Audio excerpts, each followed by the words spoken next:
ஒரு அண்டை வீட்டுக்காரர் பக்கத்தில் இருக்கிற இன்னொரு அண்டை வீட்டுக்காரருக்கு செய்ய வேண்டிய கடமை என்ன, அவருக்கு நாம் என்ன கடமைப்பட்டு இருக்கிறோம், என்ன செய்யணும் என்று கேட்டார்கள். மார்க்கத்தில் ஒரு 10 விஷயம் சொல்றாங்க. ஒரு அண்டை வீட்டுக்காரன் இன்னொரு பக்கத்து வீட்டுக்காரனுக்கு செய்ய வேண்டிய கடமை என்று ஒரு 10 விஷயத்தை குறிப்பிடுகிறார்கள். முதலாவது, நீ அவன் உன்னிடத்திலே உதவி கேட்டான். பக்கத்து வீட்டுக்காரன் ஒரு உதவி கேட்கிறான் அவன்கிட்ட, அப்படி என்றால் நீ அவன் கேட்ட உதவியை நீ செய்ய வேண்டும். இது அவனுக்கு செய்ய வேண்டிய முதலாவது கடமை. ஒரு ஹெல்ப் கேட்கிறாரு பக்கத்து வீட்டுக்காரன், வந்துட்டான் பாடுறா அப்படி நம்ம நினைக்க கூடாது. உன்னிடத்திலே பக்கத்து வீட்டுக்காரன் ஒரு உதவியை கேட்டால் அவனுக்கு நீ உதவி செய்வது அவனுக்கு நீ செய்ய வேண்டிய ஒரு கடமை என்றார்.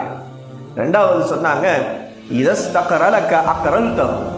அவன் உன்னிடத்திலே பக்கத்து வீட்டுக்காரன் உன்னிடத்திலே ஏதேனும் தேவை நிமித்தமாக உன்னிடத்திலே கடன் கேட்டான், கடனுக்கு காசு கேட்டால் நீ அவனுக்கு கடன் அளிக்க வேண்டும் என்றார்கள் நபி அவர்கள். இது இரண்டாவது. மூன்றாவது சொன்னாங்க,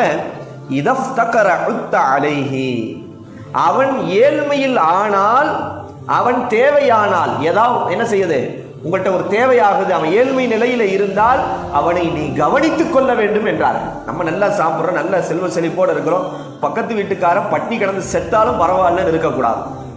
நாலாவது சொன்னாங்க, வைதா மறில, பக்கத்து வீட்டுக்காரன் நோய் வாய்ப்பட்டால் அவனை நோய் நலம் விசாரிக்க வேண்டும்.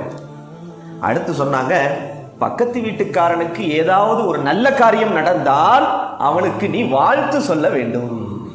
அடுத்து ரசூல் ஸல்லல்லாஹு அலைஹி வஸல்லம் சொல்றாங்க, அவனுக்கு ஒரு கஷ்டம் ஏற்பட்டு விட்டால், ஒரு முசீபத் ஏற்பட்டு விட்டால் அவனுக்கு நீ ஆறுதல் சொல்ல வேண்டும். இன்னும் சொன்னாங்க, பக்கத்து வீட்டுக்காரன்ல யாராவது மரணித்து விட்டால் அவருடைய ஜனாசாவை பின்தொடர வேண்டும்.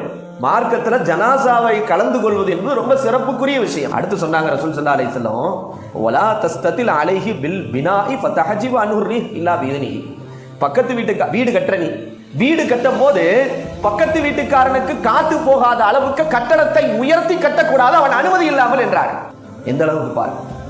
என்ன சொல்றாங்க, உங்க வீட்டுல ஏதாவது சால்னா காய்ச்சனா, உங்க வீட்டுல ஏதாவது சால்னா காய்ச்சனா ஒரு சில இதுவாவது பக்கத்து வீட்டுக்காரனுக்கு அள்ளி கொடுக்க வேண்டும், சால்னா கொடுக்கணும்.